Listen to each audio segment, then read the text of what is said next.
Əziz bilgələr, bu dəfə sizə ümumi tarixdən çəkdiyim mövzu izahı 2-ci Dünya Müharibəsi dərsidir. Biz keçən dərslərimizdə 30-cu illərdə baş vermiş beynəlxalq münasibətləri danışdıq. Sonuncu da təhvil verdiyimiz hadisə Molotov-Ribbentrop paktı olmuşdu. Bundan sonraki hadisələr artıq 2-ci Dünya Müharibəsi dövrünə düşür. Birinci növbədə 2-ci Dünya Müharibəsinin illərini qeyd edirik. Biz 1939-45-ci illəri əhatə eləmişdik. İkinci Dünya Müharibəsi Almaniyanın hücumu ilə başlamışdı. Bax, Birinci Dünya Müharibəsi Avstriyanın hücumu ilə başlamışdı, Avstriya-Macaristan. Amma İkinci Dünya Almaniyanın hücumu ilə başlamışdı. Hitlerin başçılığı altında olan Almanlar ildırım sürətli müharibə planı hazırlamışlar. Blitzkrieg adlanırdı bu plan. Bu plana görə Almaniya ərazisindən hücum edir Polşaya və Polşa işğal edilir. Və Polşanın yarısını Almanlar götürür. Təqribən deyək, Polşanın qərb hissəsi olur Almanlara. Və onsuz da müharibədən əvvəl Molotov-Ribbentrop paktına görə SSR ilə Polşanı bölüşdürmüşdülər. Elə bundan sonra da SSR də, birazdan ondan danışacağım, Almaniyanın ardınca hücum edir, Polşanın özünə düşən hissələrini nəzarətə götürür. Bax, burada Almaniyanın Polşaya hücum eləməsindən əvvəl əslində müharibənin səbəblərindən danışmalıyıq ki, niyə müharibə baş vermişdi?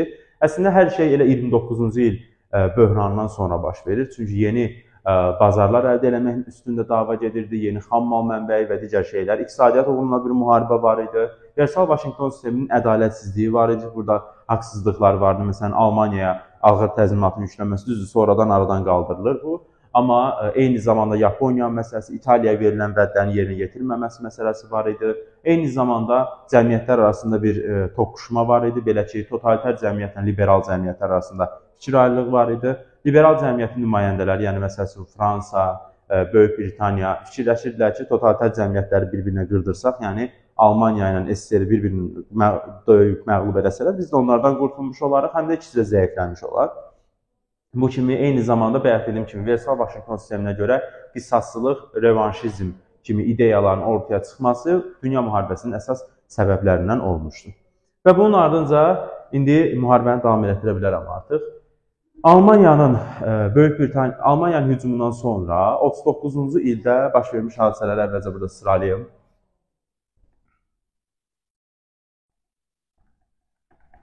.39-cu ildə Böyük Britaniya və Fransa Almaniyaya müharibə elan edirlər.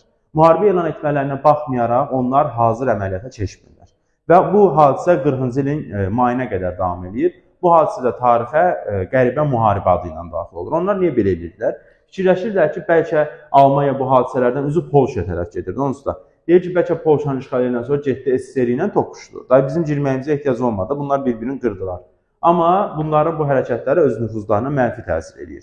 Eyni zamanda 39-cu ildə bu hadisədən sonra Almaniya ilə SSR arasında yenə sentyabr ayının sonunda dostluq və sərhədlər haqqında müqavilə imzalanır. Almaniyanı göstərirəm, Almaniya buradadır, SSR də indi buydu, indi Rusiyanın ərazisi qaldı da ondan geri.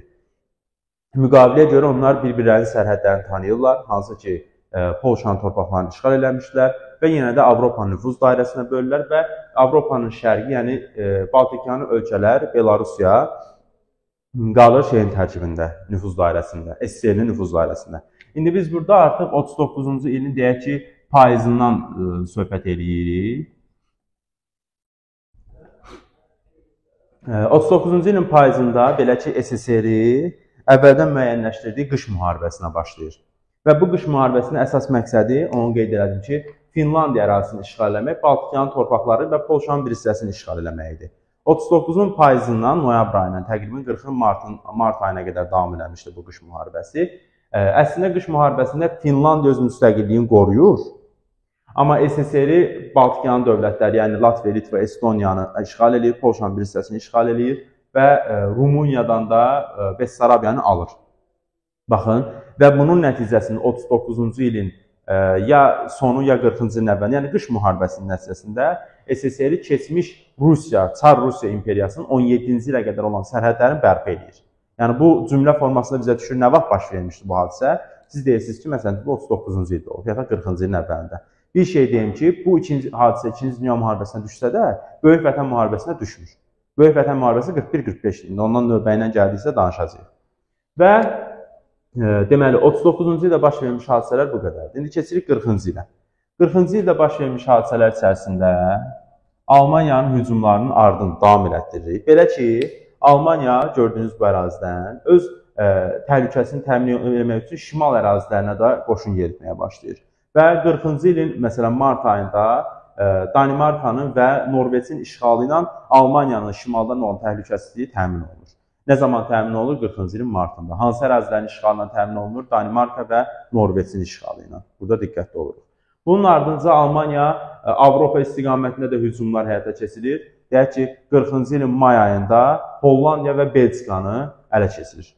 Və 40-cı il və 1914-cü ilin oxşar xüsusiyyətidir ki, Almaniya Belçikaya qoşun yeritmişdi. Birinci Dünya müharibəsində də eyni zamanda olub, avqust ayında olmuşdu. Bu testlərdə də belə bir şey oxşarlıq düşə bilər. Qoşun yeritmişdi, bu əraziləri də işğal eləmişdi. Bundan sonra artıq gəlib dirənib Fransaya. Fransaya dirənəndə ümumiyyətlə Fransanın müdafiə xətti Maginot müdafiə xətti adlanırdı. Ümumiyyətlə bu hadisəyə qədər burada Calais adlı liman var. Bu Calais limanında İngilis-Fransız qoşunlarını Hitler mühasirəyə alır, amma onları öldürmür. Əlində imkan var idi. Bu da tarixə Dunkirk möcüzəsi adı ilə daxil olur. Hitler fikirləşir ki, mən belə eləsəm İngilislərlə müqavilə eləmək, bağlamaq ehtimalım yarana bilər və bunun nəticəsində də sərbəstləşərəm, yəni düşmənimin biri azalar. Lakin İngilislər Hitlerin gözlədiyi kimi hərəkət eləmirlər və bu Hitlerin ilk strateji səhvi hesab olunur. Nə səhvi idi? O Dunkirk möcüzəsi. Hitlerin ilk strateji səhvi idi. Ondan sonra Fransa üzərinə hücuma başlayır, may ayından hücuma başlayır və iyun ayına gəlib çıxır. İyun ayında, deyək ki, iyunun 22-sində tərəflər arasında, bax bir şey qeyd edeyim ki, Hitler gəlir, Parisə qədər çıxır və tərəflər arasında Vichy hökuməti ilə yeni müqavilə imzalanır. Müqaviləyə görə Fransanın Paris daxil olmaqla şimal ərazisi keçir Hitlerin nəzarətinə, Fransanın cənub ərazisi isə qalır bu Vichy hökuməti. Onlar da faşist idi. Marşal Petain olmalıdır səhv eləmirəmsə onların başçısı. Onların nəzarəti altında burada faşist hökuməti yaranır. Və bunun nəticəsində Fransa məğlub olur və Fransız mühacir hökuməti qaçır Britaniyaya. Birinci Dünya müharibəsinin əsas fərqi bu olur ki, İkinci Dünya müharibəsinin nəticəsində Paris işğal olunur. Birincidə işğal eləyə bilmirlər, gəlirlər, amma yenə də məğlub edib geri çəkilirlər Almanlar. Azad dünyanın son qalası. Bu söhbət Britaniyadan gedir. Britaniya özü Almanların hücumuna hələ ki məruz qalmamışdı. Eyni zamanda da mühacir hökumətləri özünə, məsələn, Çexoslovakiyanın hökuməti buradaydı, Fransanın hökuməti, Polşanın hökuməti hamısını götürmüşdü özünə. Və burada Almaniya onunla müharibəyə başlamazdan əvvəl fikirləşir ki, Hitler fikirləşir ki, mən Birinci Dünya müharibəsində babalarımın elədiyi hansı səhvləri eləməyim ki, mən qalib gəlim. Və qərara gəlir ki, mən həm havadan hücum edeyim Britaniyaya, həm də dəniz yolundan hücum edeyim. Havadan hücumları həyata keçirir, amma uğurlu alınmır, çünki Britaniyada radarlardan istifadə olunur. Birinci Dünya müharibəsi dövründə radarlardan ilk istifadə edən İngilislər olur. Amma Almanlar da radarlardan istifadə eləmişdi. Yəni Almanların da sonraki dövrdə radarları var idi. Elə bilməyin ki, təhsil İngilislərdə var. Sadəcə ilk istifadə edən İngilislər idi. Eyni zamanda sualtı qayıqlardan da istifadə olur, amma bu da uğursuzluqla nəticələnir. Və bunun nəticəsində Azad dünyanın son qalası, yəni Britaniya ələ keçirilə bilmir. Bu Hitlerin olur ilk strateji məğlubiyyəti. Bunun ardınca hadisələri əslində xronologiya ilə getmək lazım olsa, mən prosesi burada dayandırıb keçməliyəm Yaponiyaya, eyni zamanda da Afrikadan danışmalıyam. Ona görə bax, İkinci Dünya müharibəsinin ən pis cəhəti budur. Xronologiya ilə getsən hadisələr dağılır, hadisələrlə gedirsən xronologiya dağılır. Ona görə mən də həmişə burada belə problemlər yaşayıram. 40-cı ildə, deyək ki, 40-cı ildə bu Hitlerin burada olan prosesindən sonra, məsələn, təzə kitabda, köhnə kitabda beynəlxalq münasibətlər dərsinin içində var. O 40-cı sentyabrında 3 sülh paktı imzalanır. Təzə kitabda müharibənin içinə artıq daxil ediblər. 40-cı sentyabrında burada deməli Almaniya ilə, İtaliya ilə bir də Yaponiyanın arasında 3 sülh paktı imzalanır. Bu pakta görə deməli Yaponiya, Almaniya ilə İtaliyanın Avropada yaratdığı sistemi tanıyır. Eyni zamanda Almaniya ilə İtaliyada Yaponiyanın uzaq şərqdə yaratdığı sistemi tanıyırlar. Bir-birlərinə hərbi, iqtisadi, siyasi dəstək verəcəklərinə bağlı təminat verirlər. Bu kimi yəni aralarında bir razılaşma olur. Və eyni zamanda tərəflər arasında razılaşmanın düşmən cəhətdən də ortaqlaşdı. Yəni ki, onun düşməni kimsə, mən də düşmənim eyni şəkildədir, davam edəcək yəni. Bir də təzə kitabda belə bir şey əlavə olunub. Deyir ki, bu üçlük paktına qoşulmağa SSRİ-yə də təklif edirlər. Hələ də SSRİ-yə müttəfiqdir Hitler. SSRİ də təklif edir, lakin SSRİ-nin bəzi tələbləri ilə Hitlerin tələbləri üst-üstə düşmədiyi üçün SSRİ-nin qoşulmağı alınmır. Bundan sonra Rumıniya, Bolqarıstan, Macaristan kimi digər dövlətlər üçlük paktına qoşulurlar. Burada məsələn Eyni zamanda İtaliyanın əməliyyatlarından danışmalıyam Afrika ərazisində. Məsələn, 40-cı ildə belə ki, Almaniya uğur qazanandan sonra İtaliyada Afrikada əməliyyata başlayır. İndi sizdə oradan Somali, Sedan, Kenyan, bilirsiniz kimi ərazidə yazıb, təzə kitabda yoxdur bu. Sadəcə yazıblar ki, bu əməliyyatların nəticəsində İtaliya Misiri ələ keçirir. Amma sonra Britaniya əks hücum həyata keçirərək 41-ci il əməliyyatının nəticəsində Misiri geri qaytarır.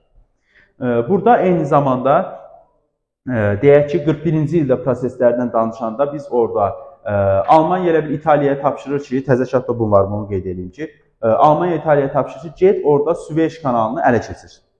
Süveyş kanalını ələ keçirmə planı uğursuzluqla nəticələnir. Ona görə 41-ci ildə özü Liviyaya qoşun göndərir Almaniya, İtaliyaya kömək üçün. Əslində İtaliya buna kömək eləməli idi, amma müttəfiqləri sarsaq olduğu üçün Almaniya həm öz yerinə döyüşürdü, həm də müttəfiqlərin yerinə gedib döyüşürdü. Ona görə də burada bir problem yaşanırlar. Amma məsəl üçün Balkan yarımadasında vəziyyət fərqli olur. Deyir ki, İtaliya Albaniya ərazisindən soxulur Balkan yarımadasına və gəlir burada 41-ci ilin deyək ki, yazında Yugoslaviya və Yunanistan Alman qoşunları tərəfindən ələ keçirilir və bunun nəticəsində Britaniyanın deyək ki, bu Balkan yarımadasında mövqeyi zəifləyir, çəkilir Misrə. Yəni bu prosesin Avropada hələ ki 41-ci ilə qədər dayandırıram, Yaponiyadan danışmağa məcburum. Yaponiya əslində 40-cı ilin yayından etibarən belə deyək ki, Almaniyanın Fransanı məğlub eləməsindən sonra Kampusiya, Laos, Vyetnam kimi keçmiş Fransa müstəmləkələrini ələ keçirmişdir. Onlar da təqribən bu hissələrdə yerləşir. Həmin əraziləri ələ keçirmişdi. Amma bir əmması var idi ki, Yaponiya niyə Britaniya və şeylə dalaşırdı, Fransa ilə dalaşırdı? Çünki bunun səbəbi birinci növbədə həm qisasçılıq məsələsi idi, Versailles Vaşinqtondan xatirə qalmışdı. Eyni zamanda da burada Yaponiyanın özü müharibə iqtisadiyyatı qurmaq istəyirdi. Eyni zamanda dənizlərdə ticarət yollarına görə toqquşmalar baş verir tərəflər arasında. Bəli, hakimiyyət uğrunda yekunda mübarizə var idi. Və ona görə də bunların toqquşması olur. Və bu toqquşma ərəfəsində 41-ci ilin aprelində Yaponiya SSR ilə müqavilə imzalayır ki, biz bir-birimizə hücum eləməyək. 39-cu ildə Almaniya imzalayıb, 41-ci ilin aprelində Yaponiya imzalayıb. Müqavilə imzaladılar ki, bir-birimizə hücum eləməyək, Yaponiya rahat əməliyyatlarına başlasın.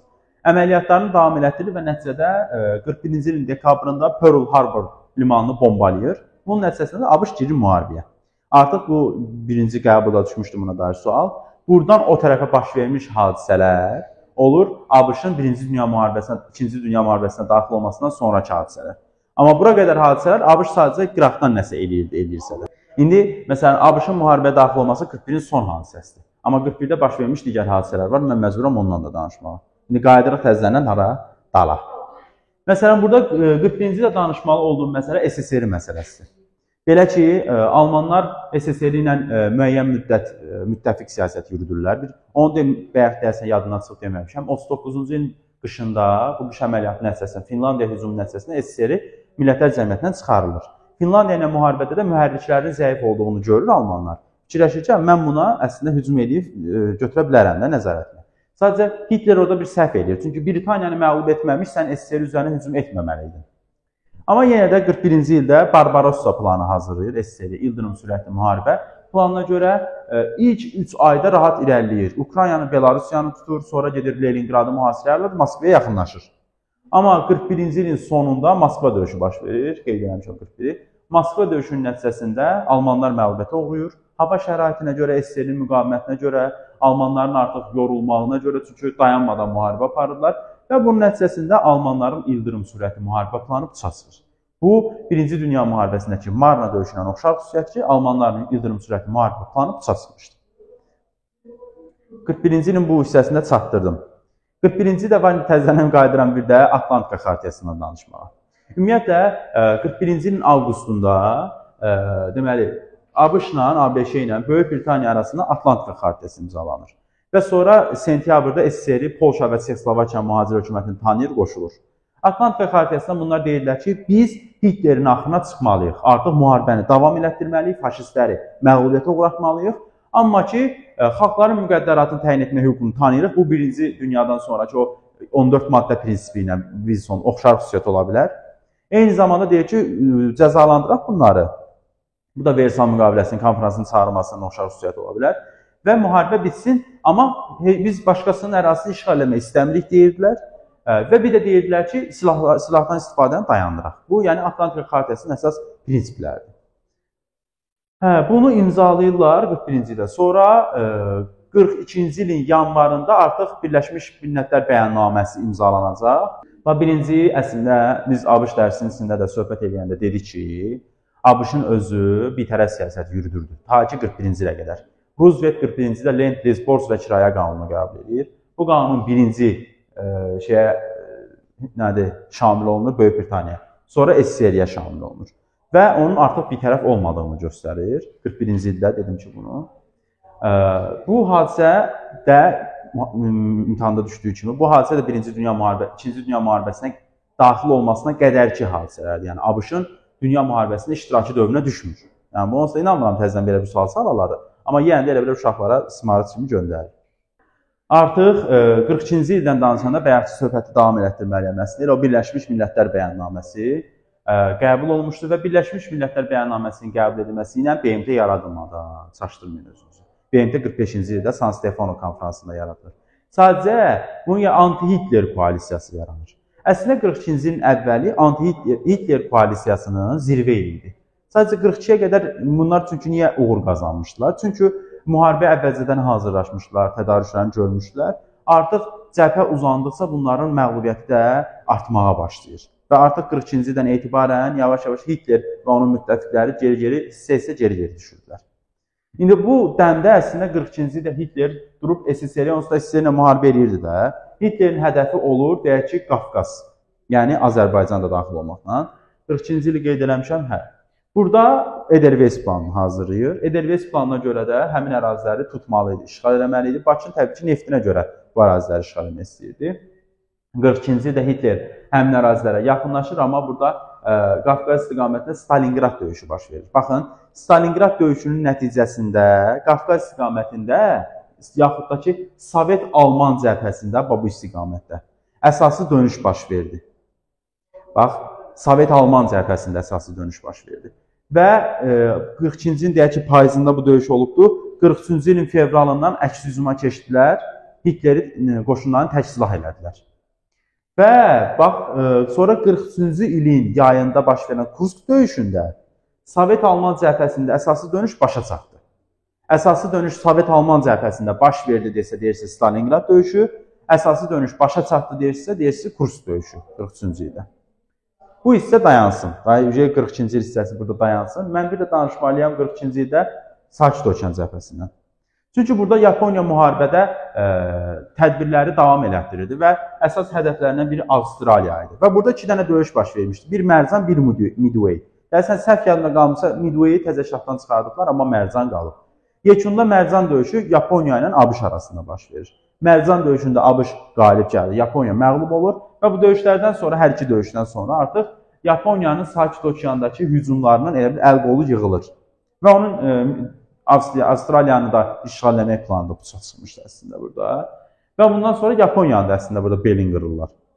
Eyni zamanda da Şimali Afrika ərazisində 42-ci ilin payızında Əl-Alamein döyüşü baş verir. Bu döyüşdə də Alman-İtalyan qoşunları məğlubiyyətə uğradılar və 43-cü ilin sonunda Tunis ərazisində və burada müttəfiq qoşunlarını mühasirəyə aldılar. 43-cü ildə baş vermiş hadisələrdən biri Kursk döyüşü idi. İndi ondan biraz ətraflı danışa bilərəm. 43-cü yayında baş vermişdi. Sovet-Alman cəbhəsinin əsas dönüş başa çatmışdı. Burada ən böyük tank döyüşü idi. Birinci Dünya müharibəsində iç tank döyüşü olmuşdu. Bu iç tank döyüşü Somma döyüşüdür, bəli. Burada isə ən böyük tank döyüşü baş vermişdi. Birinci dünyada iç tank döyüşündən iç tanklardan istifadə edən İngilis, fransızlar olmuşlar. Yəni Almanlar deyildilər. Burada isə ən böyük tank döyüşündə SSR qalib gəlmişdi yekunda.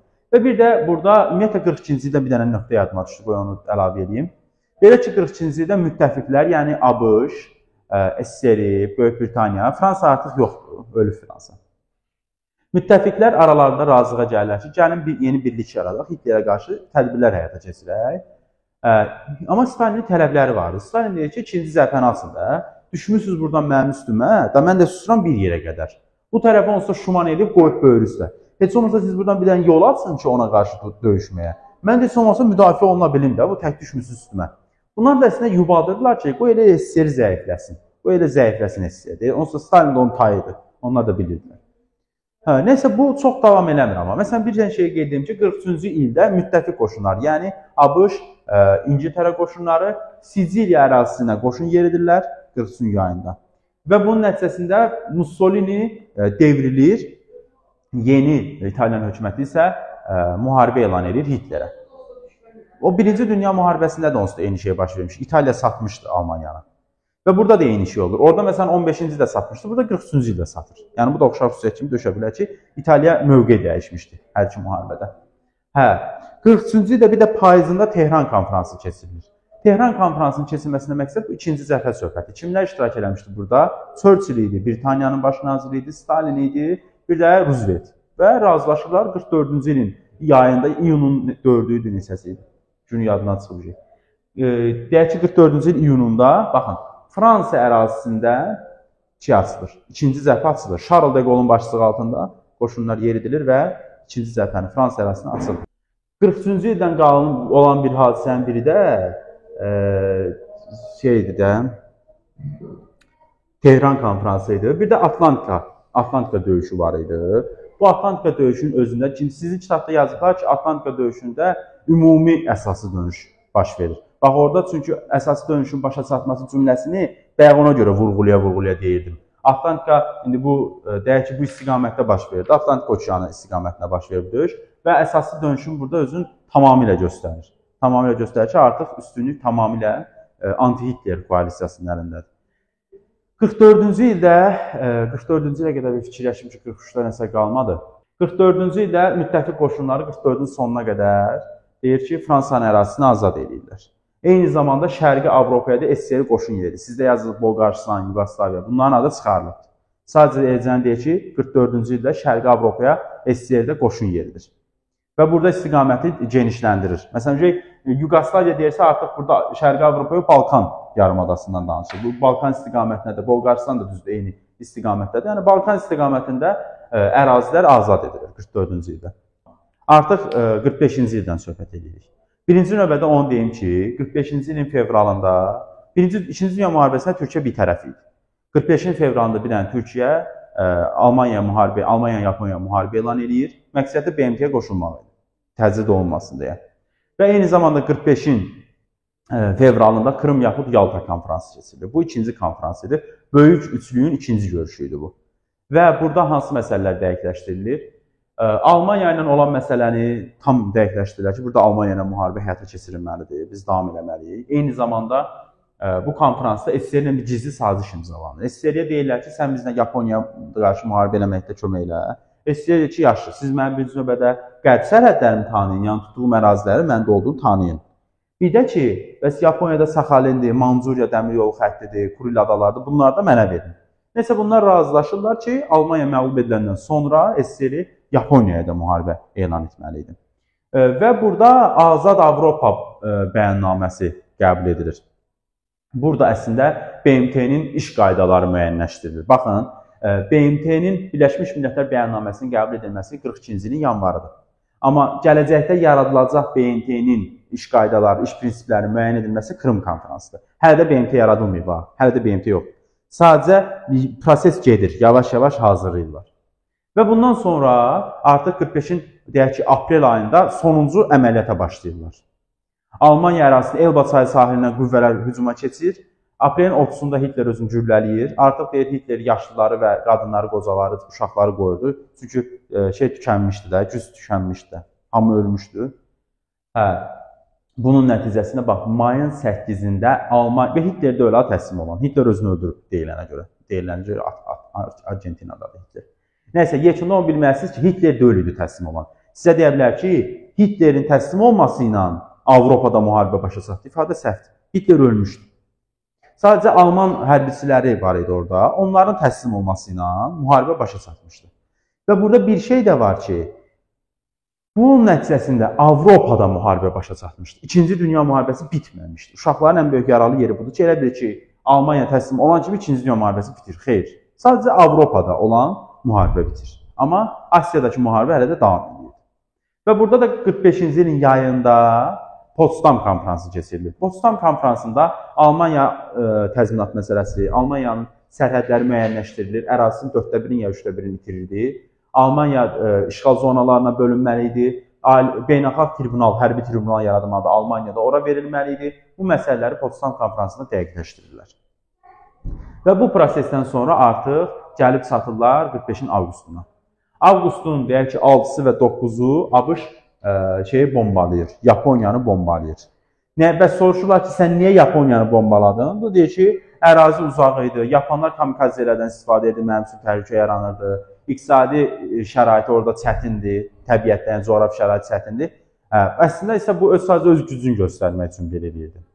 Və nəticədə Yaponiya, deməli, avqustun 8-də SSR Yaponiya müharibə elan edir, sentyabrın 2-sində Yaponiyanın təslim olmağı ilə 2-ci Dünya müharibəsi başa çatır.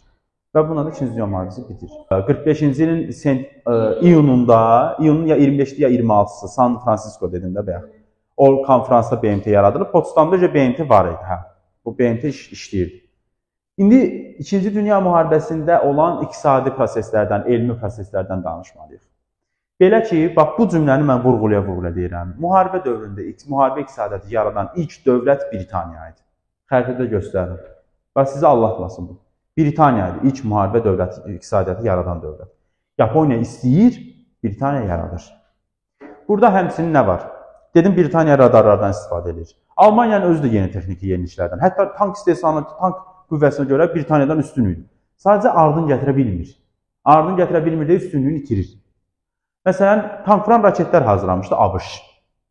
Kompüterlər hazırlamışdı ABŞ. Bunları bilməliyik, dövlətlərin adını bilməliyik. Eyni zamanda Almaniyadan qaçan alimlər idi gedib ABŞ-da atom bombası hazırlayan. Yəni Hitler onları ürkütməsəydi, bəlkə Hitlerin özünün atom bombası olsaydı parçalayardı dünyanı. Sadəcə Hitlerə qarşı çıxdılar düşüncələr falan söhbətlərə görə qaçıb gedirlər. Xeyr, yoxdur.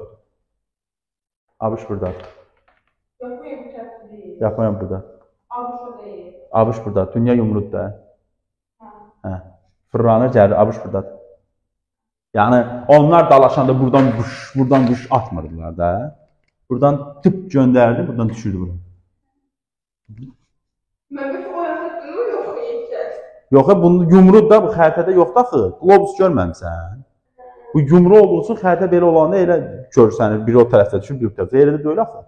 Bunların burada sərhədləri var. Deyir, bax, bu ABŞ, görsən.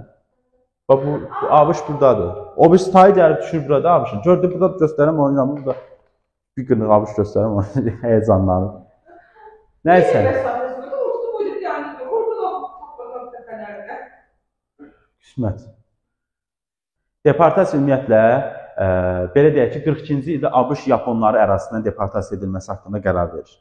SSR 43-cü ildə Qarasayları, 44-cü ildə İnquş, Çeçen, Tatar, Axıska türklərin Gürcüstandan, Krımdakıları hamını sürgün edir. Mərkəzi Asiya, Sibir, Altay dağları istiqamətinə. Onların hərəsinin əsas iddiası vardır, cəsusluq. Yəni, ABŞ deyir ki, Yaponlar cəsusluq edir öz dövlətlərin xeyrinə. Bu da deyir ki, türklərlə əlaqəsi. SSR-nin köçürdüyü zonaların əsası bax bu istiqamətdədir. Görürsən, bax buranı. Bu da Azərbaycan, Türkiyə ilə sərhəd bölgələridir. Və türklər arasında əlaqəni sındırmaq üçün, qırmaq üçün bu deportasiyanı həyata keçirmişdir. Amma bizim burada hər yerdə cəsusluq eləyənlər olur. Normaldır da, yəni o cəsusluq eləyənlərə görə bütün xalqı sürgün eləmək biraz qəddarlıqdır axı. İkinci Dünya müharibəsinin nəticəsində artıq Avropa dövlətlərinin mövqeyi zəiflədi. Burada üstünlük keçir ABŞ və Fransa, SSR-in əlinə. ABŞ-ın SSR-in əlinə keçir. Və müstəmləkə sistemi tamamilə dağıldı artıq buradan sonra. Növbəti mərhələdə danışacaq gələcəkdə biz 3-cü dünya ölkələri meydana gəlir. İndi bunu gələcəkdə söhbət edəcəyik. Eyni zamanda burada artıq beynəlxalq güc tarazlığı dəyişir. İki qütblük meydana gəlir. Bir tərəfdə dedim bayaq SSR, bir tərəfdə ABŞ. Və iqtisadi cəhətdən dünyada yeni bir zəmin yaranır. Artıq iki cəmiyyət, kapitalizm və sosializm cəmiyyəti arasında toqquşmalar var idi. Onsuz da müharibədən əvvəl də var idi, amma çox bir-birinə ilişmirdilər. Amma burada artıq kapitalizmin təmsilçisi ABŞ, sosializmin təmsilçisi SSR və soyuq müharibə başlayır. 46-dan 91-ci ilə qədər olur soyuq müharibə dövrü. Əziz bilgələr, bununla da 2-ci Dünya müharibəsi dərsini başa çatdırdıq. 2-ci Dünya müharibəsi dərsi çox önəmli dərsdir. Birinci imtahana düşmüşdü, ikinci imtahana da düşmə ehtimalı var.